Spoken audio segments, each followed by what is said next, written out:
औज़ुबिल्लाहिमिनश्शैतानिर्रजीम बिस्मिल्लाहिर्रहमानिर्रहीम।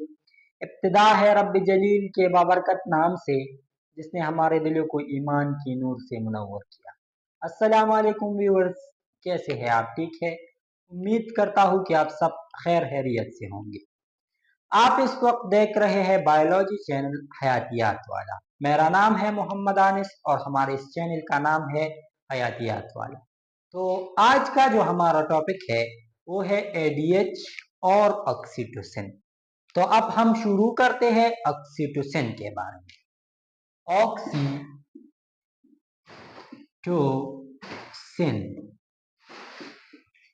ऑक्सीटोसिन को एक और नाम भी दिया जाता है लव हार्मोन, लव और बाइंडिंग हार्मोन।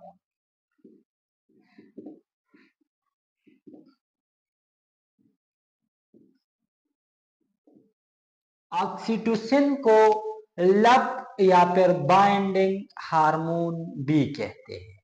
ठीक है, अब इसको क्यों लव या फिर क्यों बाइंडिंग का हार्मोन कहा जाता है वो अभी हम डिस्कस करने वाले हैं। ठीक है, तो हमने आपको बताया था कि ऑक्सीटोसिन जो है इसका रिलीजिंग प्रोसेस क्या है, वो हमने आपको बताया भी था, लेकिन आप फिर भी बता देते हैं। Releasing process,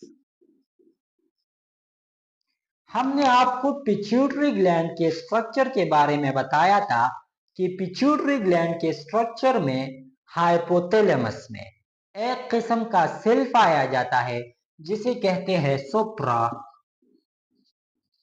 optic nucleus. और हमने आपको बताया था कि ये सुप्रा ऑप्टिक न्यूक्लियस जो है ये ऑक्सीटोसिन को रिलीज करता है। ठीक है, तो oxytocin is released by the supra optic nucleus, not by the posterior lobe of pituitary gland, but just show that oxytocin is released by the posterior lobe. ठीक है, ऑक्सीटोसिन पोस्टीरियर लोब से नहीं निकलता, ये सुप्रा ऑप्टिक न्यूक्लियस जो कि hypothalamus यानी brain का पार्ट है उससे निकलता है, पिट्यूटरी ग्लैंड के पोस्टीरियर लोब से नहीं निकलता, बल्कि ऐसा शो कराता है कि ये पोस्टीरियर लोब से निकलता है। ठीक है, तो ये इसका रिलीजिंग प्रोसेस हो गया। अब इसके फंक्शंस को पढ़ते हैं।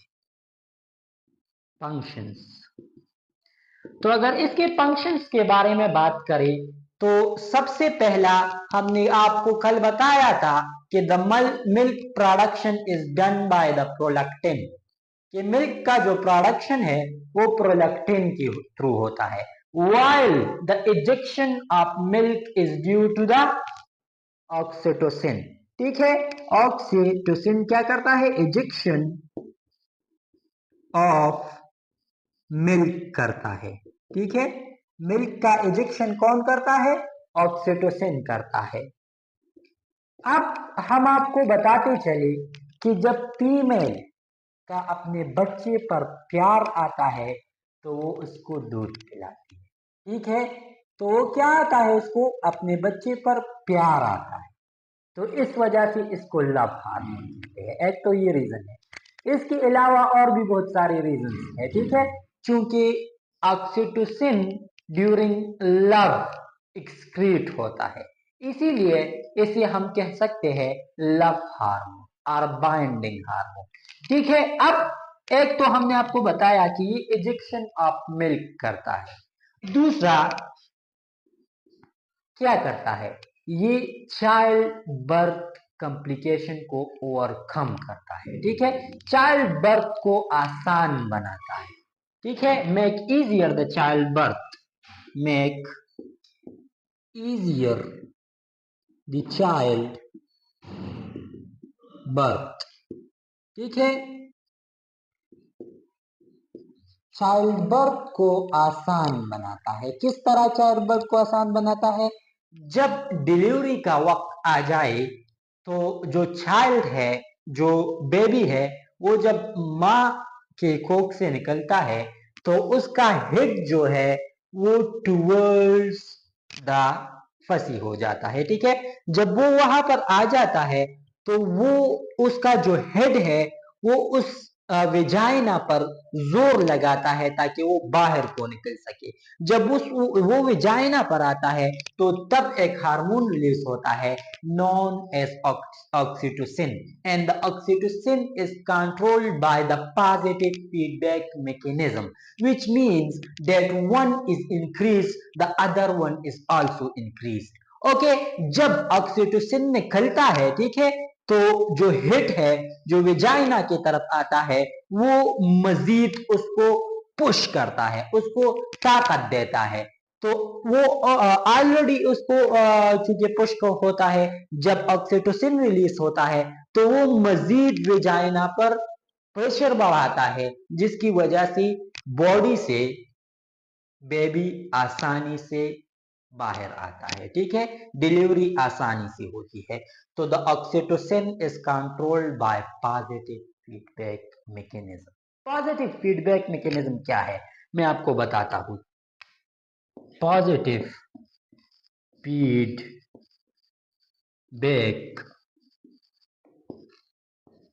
Mechanism, positive feedback mechanism. हमने आपको नेगेटिव फीडबैक मैकेनिज्म के बारे में बताया था। नेगेटिव फीडबैक मैकेनिज्म वो मैकेनिज्म होता है जिसमें एक की मकदार जब बढ़ जाए तो उसको घटाने की कोशिश की जाती है, या अगर एक की मकदार कम हो जाए तो दूसरा उसको बढ़ाने की कोशिश करता है। This feedback is called as negative feedback mechanism. अब पॉजिटिव फीडबैक मैकेनिज्म में क्या होता है, जब एक की मकदार बढ़ जाए तो दूसरा उसको बढ़ाता है, या अगर एक की मकदार कम हो जाए तो दूसरा उसको कम करता है। This system is called as positive feedback mechanism. अब किस तरह होता है, हमने आपको बताया कि milk ejection is done by the oxytocin, ठीक है। अब अगर एक बेबी है उसको ज्यादा अमाउंट ऑफ मिल्क चाहिए तो वो क्या करेगा जी, उस क्योंकि वो ज्यादा अमाउंट रिक्वायर्ड है उस बेबी के लिए, तो ऑक्सीटोसिन भी ज्यादा निकलेगा ताकि इजेक्शन ऑफ मिल्क क्या हो, ज्यादा हो। तो बेबी को ज्यादा मिल्क रिक्वायर्ड है, लिहाजा ऑक्सीटोसिन ज्यादा निकलता है। This is positive feedback mechanism. अब इसका उलट कंडीशन ले, अगर बेबी को कम मिल्क चाहिए है तो ऑक्सीटोसिन कम निकलेगा, ठीक है। तो ये क्या है, ये है पॉजिटिव फीडबैक मैकेनिज्म। यह हमने आपको बताया कि जब बर्थ होता है, चाइल्ड का बर्थ होता है, तो जो हेड आप बेबी है वो वेजाइना पर प्रेशर डालता है, वेजाइना पर प्रेशर डालता है। अब ऑक्सीटोसिन अगर निकलेगा तो वो उस पर मजीद प्रेशर डालेगा, ना कि कम करेगा। जब उस पर मजीद प्रेशर डालेगा तो क्या हुआ, एक ऑटोमेटिकली प्रेशर डाल रहा है, दूसरा भी प्रेशर डालता है। तो this is positive feedback mechanism. Okay, तो oxytocin is controlled by positive feedback mechanism, ठीक है। तो ये तो एक हो गया मिल्क इजेक्शन, दूसरा हो गया make easier the child birth, और तीसरा जो है वो लव हार्मोन।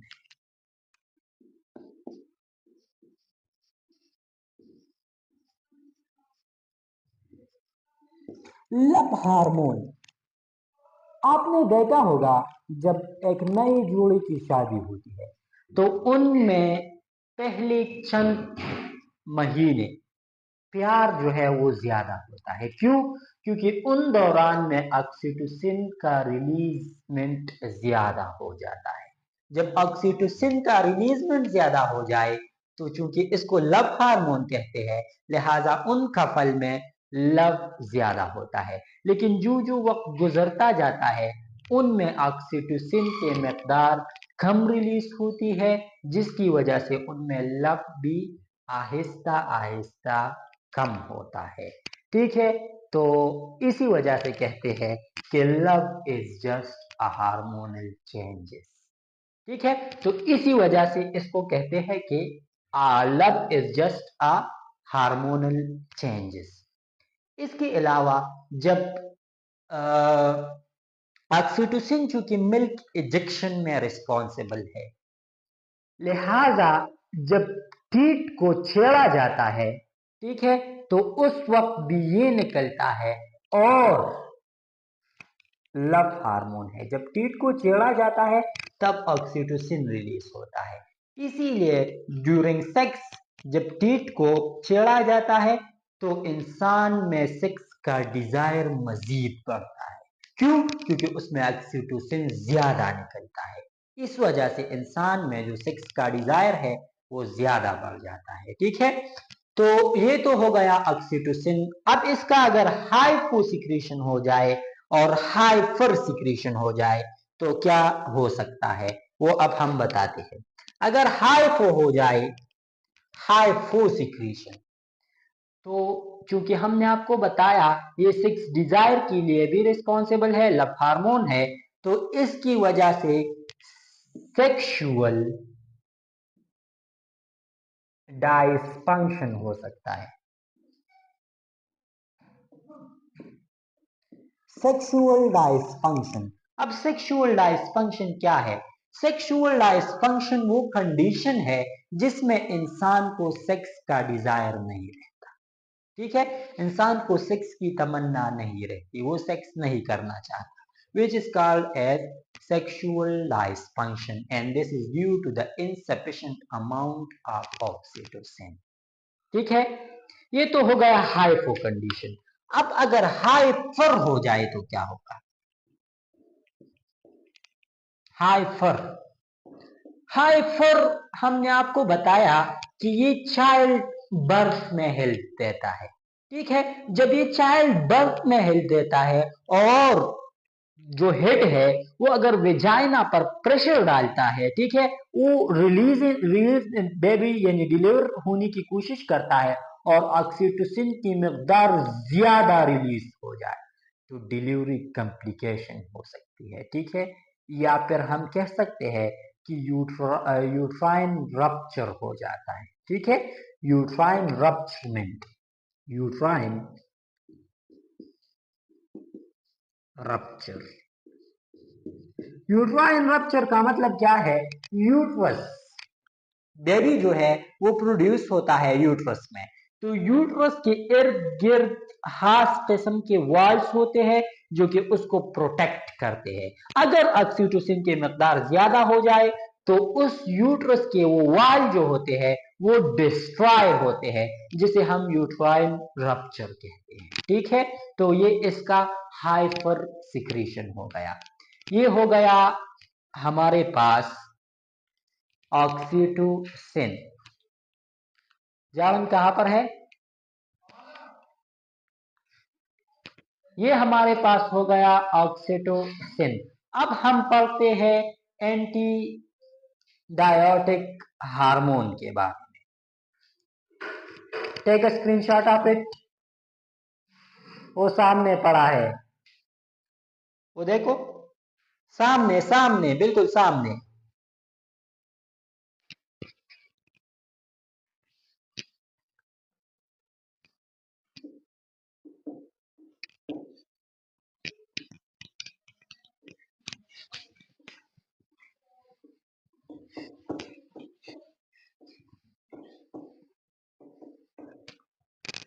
अब पिट्यूटरी ग्लैंड का आखिरी हार्मोन ए डी एच, और हम कह सकते हैं एंटी डायोटिक हार्मोन, एंटी डायोटिक हार्मोन। ठीक है, अब anti, what does mean by the anti? Anti means against. Okay, anti means against and diotic means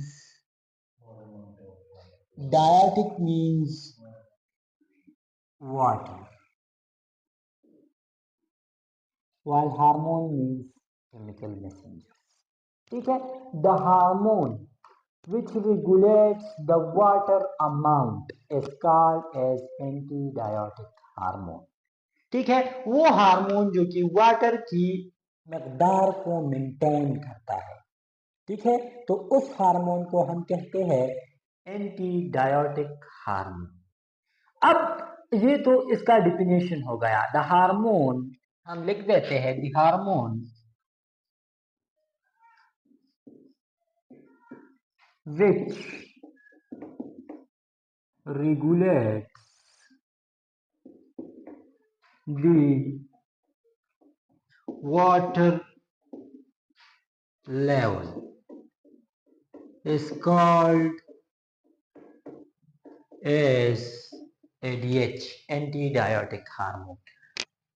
अब इसका रिलीज किस तरह होता है? जी, हमने आपको बताया था पिट्यूटरी के स्ट्रक्चर में कि हाइपोथैलेमस में एक पार्ट होता है, कलेक्शन ऑफ सेल्स होते हैं, जिसे हम कहते हैं पैरावेंट्रिकुलर न्यूक्लियस। Paraventricular nucleus. ठीक है, तो ये पैरावेंट्रिकुलर न्यूक्लियस जो है, ये दरअसल में एडीएच एंटीबायोटिक हार्मोन को रिलीज करता है। पोस्टीरियर लोब को रिलीज नहीं करता। पोस्टीरियर लोब जो है वो जस्ट शो अप करता है कि ये उससे रिलीज होता है, बाकी ये हाइपोथैलेमस से रिलीज होता है। ठीक है, this is a hypothalamus part. Okay, तो ये एडीएच जो है ये हाइपोथैलेमस से रिलीज होता है, ना कि पोस्टीरियर लोब से रिलीज होता है। ठीक है, तो ये तो हो गया इसका रिलीजमेंट। अब इसके फंक्शंस के बारे में बात करते हैं।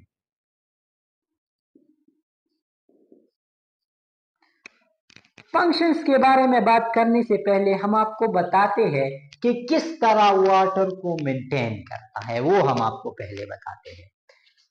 Take a screenshot.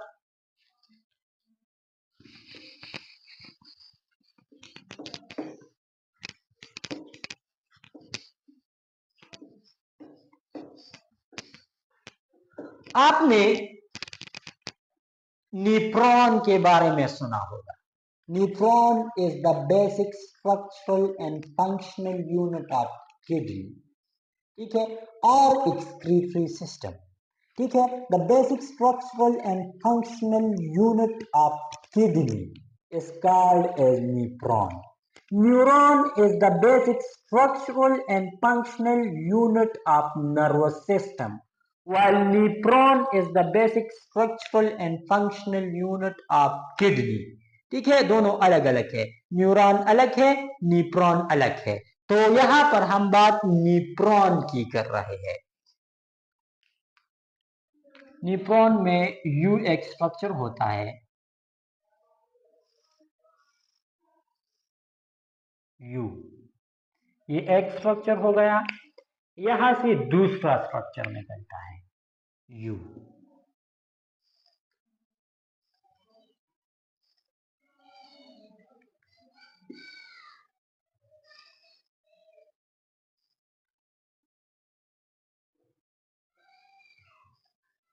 ये दूसरा स्ट्रक्चर हो गया।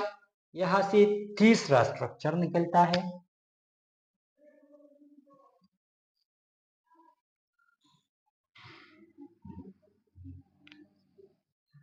तीसरा स्ट्रक्चर हो गया। यहां से एक और स्ट्रक्चर निकलता है, चौथा स्ट्रक्चर।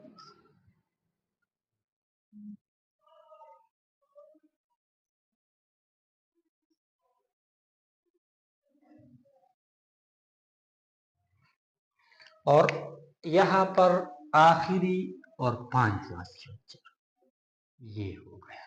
ठीक है, अब हम इसके नाम देते हैं। ये वाला, this structure that looks like capsule is called as Bowman's capsule. Bowman's capsule. ठीक है, this one, the red one, is called as paroxysmal convoluted tubule पर ऑक्सिमल convoluted tubule. This one is called as loop of Henle. Loop of Henle. ठीक है. This one, the black one, is called as distal convoluted tubule. ठीक है. And the last one is called as collecting duct. Okay. अब इस structure के बारे में हम मजीद डिटेल में पढ़ेंगे, लेकिन ये मैंने आपको जस्ट शॉर्टली बताया. अब इसके शॉर्ट फंक्शंस भी आपके साथ शेयर करते हैं. जो बाउमन्स कैप्सूल है, यहां पर एफेरेंट आर्टरी के थ्रू ब्लड एंटर करता है इस न्यूरॉन में. ठीक है. वाइल एफेरेंट से ब्लड निकलता है. This one is efferent while this one is efferent. Efferent से ब्लड आता है, इफेरेंट से ब्लड निकलता है. ठीक है. तो एफेरेंट से जब ब्लड बाउमन्स कैप्सूल में आता है तो बाउमन्स कैप्सूल में ब्लड की फिल्ट्रेशन हो जाती है. ठीक है. यहां पर क्या होता है? फिल्ट्रेशन ऑफ ब्लड यहां पर हो जाती है. ठीक है. बाउमन्स कैप्सूल में ब्लड की फिल्ट्रेशन हो जाती है. अब proximal, the word proximal means first one. ठीक है. कन्वोल्यूटेड मीन्स, कन्वोल्यूटेड का मतलब है टेढ़ा. ठीक है. पुश्तों में हम इसे गड़वट कहते हैं. ठीक है. The zigzag. Convoluted means zigzag or टेढ़ा मेढ़ा, irregular, टेढ़ा मेढ़ा. ठीक है. तो convoluted means टेढ़ा मेढ़ा, while the tubule means tube. It's just look like tube. Okay. तो paroxysmal means first, convoluted means टेढ़ा मेढ़ा, tubule means tube. ठीक है. तो ये पहला टेढ़ा मेढ़ा ट्यूब है, इसलिए इसको पैरोक्सिमल कन्वोल्यूटेड ट्यूब्यूल कहते हैं. यहां पर क्या होता है? यहां पर reabsorption of carbohydrate, reabsorption of protein and reabsorption of fats होता है. ठीक है. यहां पर क्या होता है? रीअब्जॉर्प्शन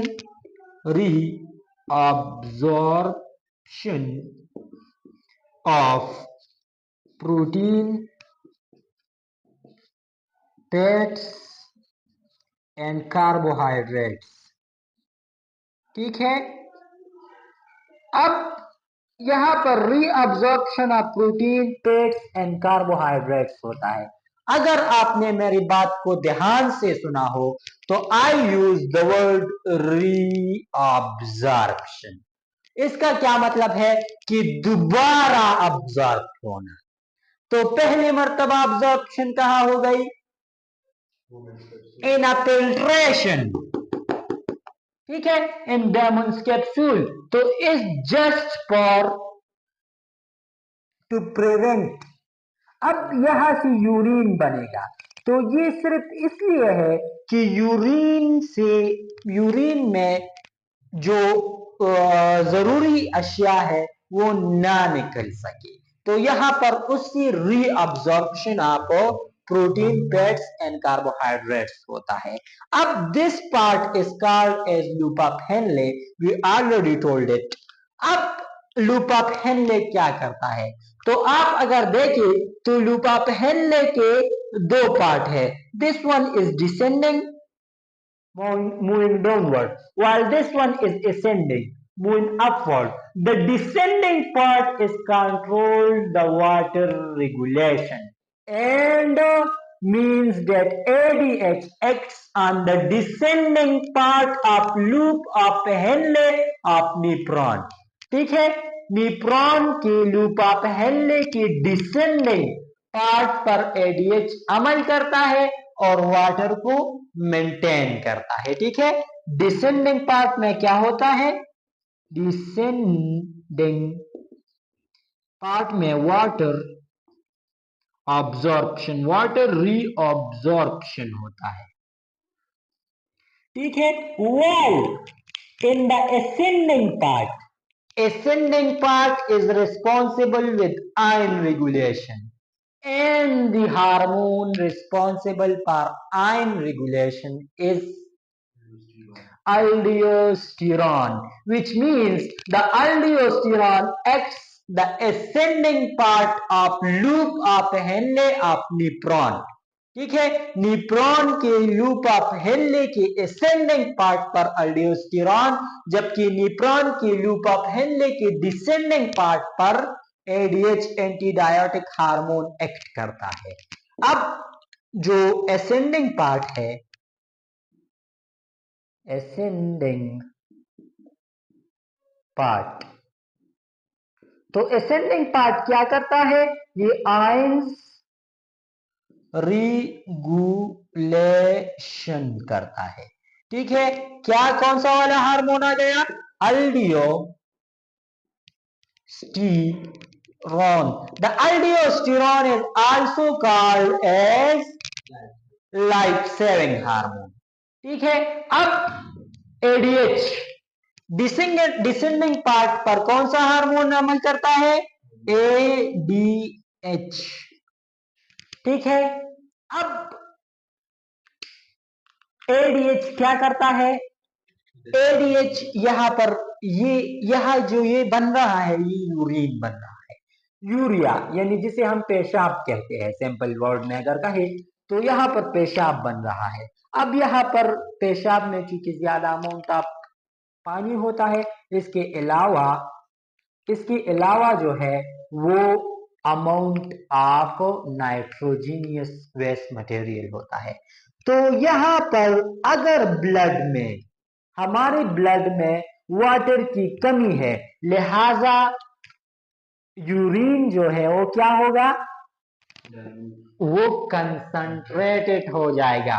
ठीक है, यूरिन अगर हमारी ब्लड में अगर वाटर जो है, ब्लड में वाटर की अमाउंट कम है, तो यूरिन क्या होगा, यूरिन कंसंट्रेटेड हो जाएगा। कंसंट्रेटेड क्यों हो जाएगा, क्योंकि इसमें वाटर की अमाउंट कम हो जाएगी, जबकि नाइट्रोजीनियस वेस्ट मटेरियल की अमाउंट ज्यादा हो जाएगी। वाटर क्या होगा, वाटर कम हो जाएगा और नाइट्रोजीनियस वेस्ट मटेरियल जो है वो ज्यादा हो जाएंगे, तो इसको हम कंसंट्रेटेड कहते हैं। जब यहाँ पर वाटर कम हो जाएगा तो बाकी मानदा वाटर कहा जाएगा, वो ब्लड में आएगा और ब्लड में वाटर की मेंटेनेंस होगी। तो ये तो हो गया जब ब्लड में वाटर का अमाउंट कम हो। अगर ब्लड में वाटर का अमाउंट ज्यादा हो जाए तो फिर क्या होगा, अगर ब्लड में वाटर का अमाउंट ज्यादा है तो फिर जो यूरिन है वो क्या होगा, यूरिन डाइल्यूट हो जाएगा।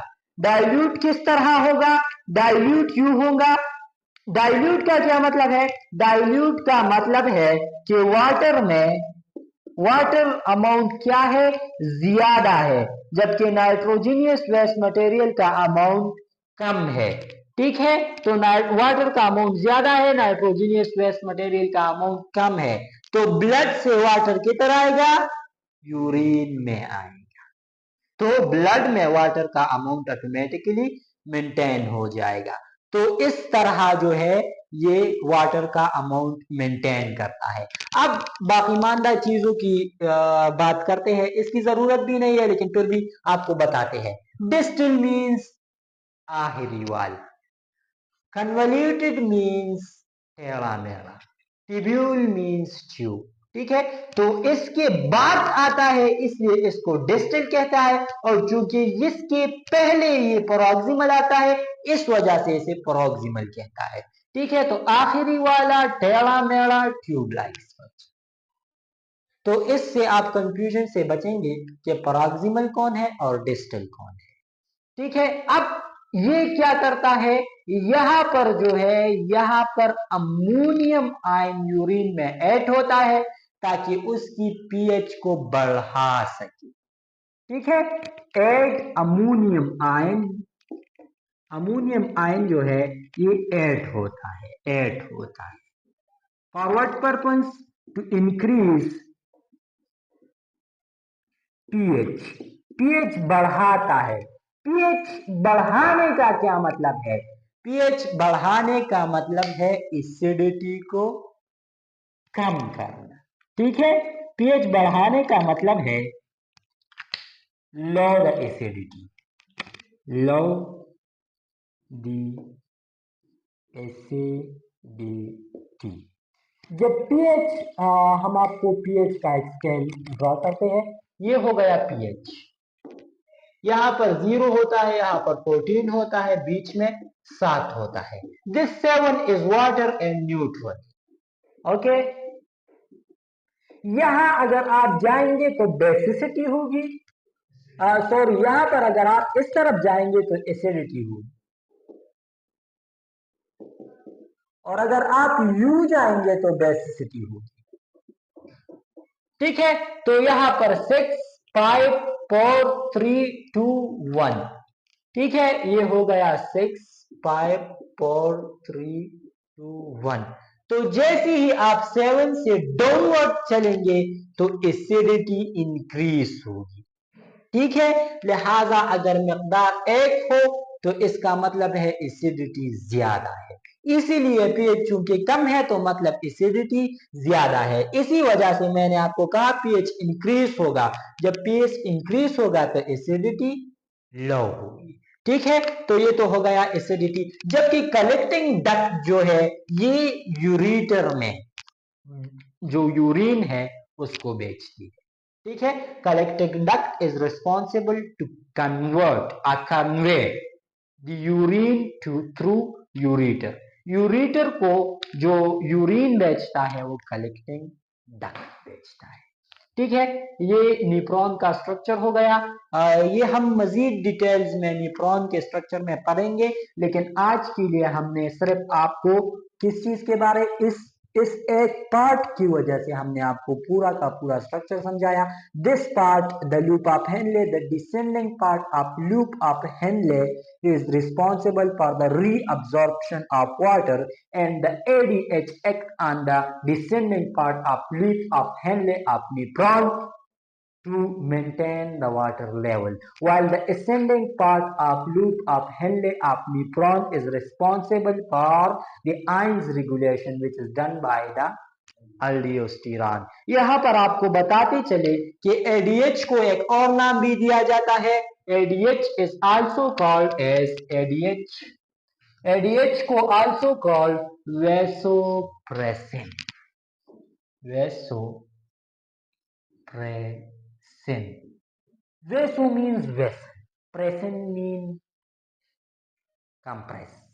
Okay? Vessel compress. अब आप जरा हमें बता दीजिए, जब ब्लड में वाटर ज्यादा होगा तो वेसल क्या करेगा, फूलेगा। ठीक है, जब ब्लड में वाटर ज्यादा होगा तो वेसल क्या करेगा, फूलेगा, डायलेट करेगा। ठीक है, अब अगर ब्लड में वेसल में ब्लड में वाटर कम हो तो वेसल क्या करेगा, कंस्ट्रक्ट करेगा। तो ये डायलेशन और कंस्ट्रक्शन, ये compression and dilation is controlled bye ADH and therefore called as vasopressin। ठीक है, समझ में आ गई कि वेसोप्रेसिन क्यों कहते हैं। ये ब्लड को डायलेट एंड कंट्रैक्ट कर वेसल को डायलेट एंड कंट्रैक्ट करता है, इस वजह से इसको वेसोप्रेसन कहते हैं। तो ये तो इसका नाम हो गया। अब हम आपको बताते हैं कि जो शराबी होते हैं वो ज्यादा यूरिन करते हैं, क्यों? Take a screenshot of it, so I remove it.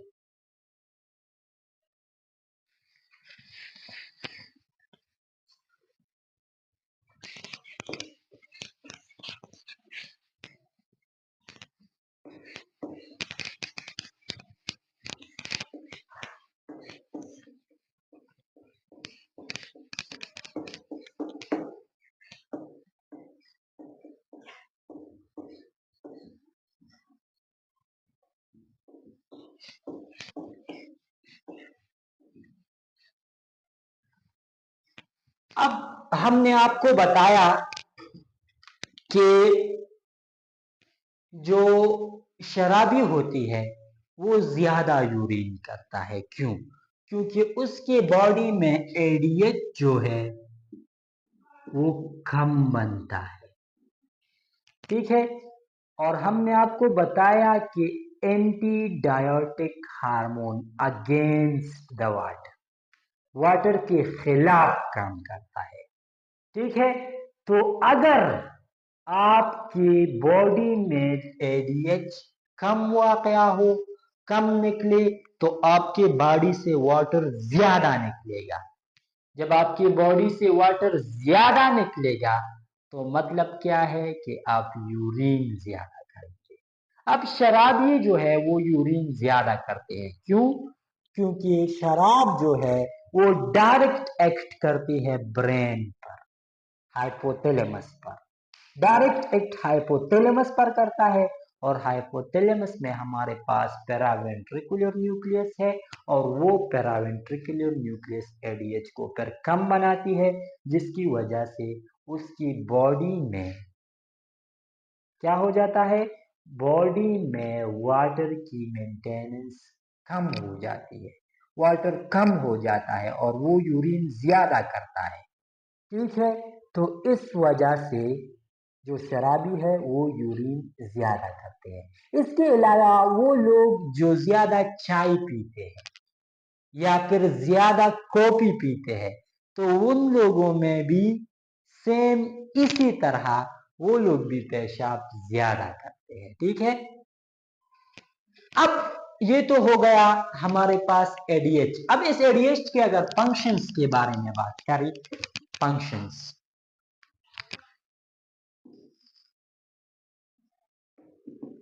तो पहला फंक्शन तो हमने आपको बताया कि वाटर मेंटेनेंस करता है,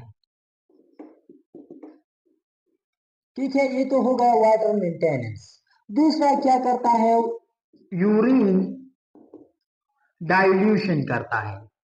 हमने आपको ये भी बताया कि यूरिन डाइल्यूट कब होता है और कंसंट्रेट कब होता है। इसके अलावा यूरिन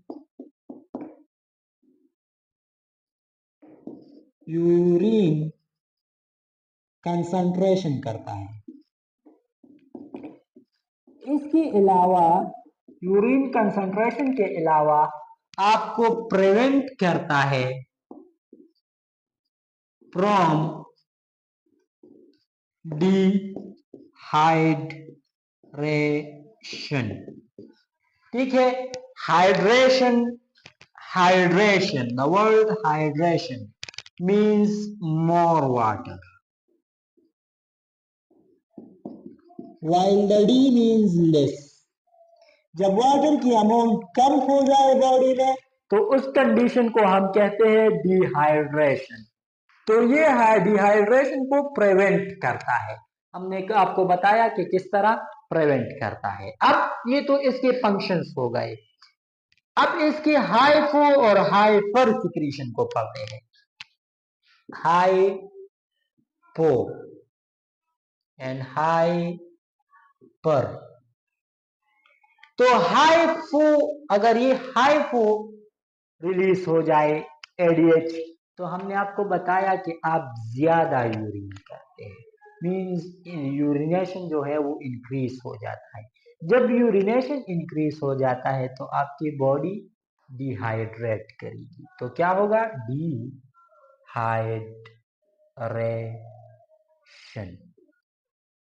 ये तो पहला हो गया। दूसरा, अगर ज्यादा रिलीज हो जाए तो यूरिन कम होगा। जब यूरिन कम होगा तो क्या हो जाएगा, वो कंसंट्रेटेड यूरिन होगा। पहला तो ये हो गया कि यूरिन जो है कंसंट्रेटेड हो जाएगा। इसके अलावा